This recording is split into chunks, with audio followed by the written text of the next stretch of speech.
बातमी कोल्हापुरातून।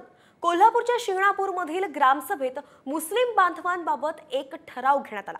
मुस्लिम मतदारांची नवीन नावं मतदान यादीत समाविष्ट करू नये असा हा ठराव ग्रामसभेत घेण्यात आला। हा ठराव व्हायरल झाल्यानंतर गावच्या सरपंचानं सारवासारव केलेली आहे। तो ठराव केवळ अल्पसंख्याकांसाठी होता असं स्पष्टीकरण या सरपंचानं दिलेलं आहे। आमदार जितेंद्र आव्हाड यांनी ठराव करणाऱ्यांवरती गुन्हा दाखल करण्याची मागणी केली आहे। त्यांनी नेमकं काय ट्विट केलंय ते पाहूयात।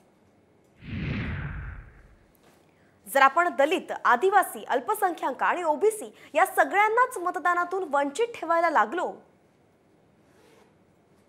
तर या देशात लोकशाही कशी नांदेल?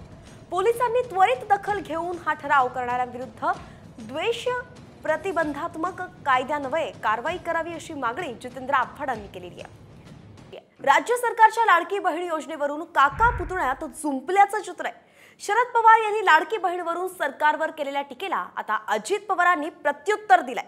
सरकार महिलांच्या सुरक्षेसाठी पावलं उचलत असतं, सरकारला राज्यातील महिलांच्या सुरक्षेची काळजी आहे असं प्रत्युत्तरच अजित पवारांनी शरद पवारांना दिलंय।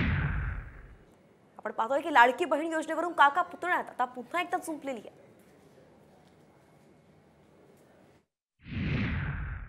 ₹1500 ठीक आहे, पण ₹1500पेक्षा आमच्या भगिनींची अभिनव वाचवणं, त्यांना संरक्षण देणं, त्यांचं रक्षण करणं याची खऱ्या अर्थाने आज गरज आहे। पण त्याच्याकडे आजच्या सरकारचं लक्ष नाही।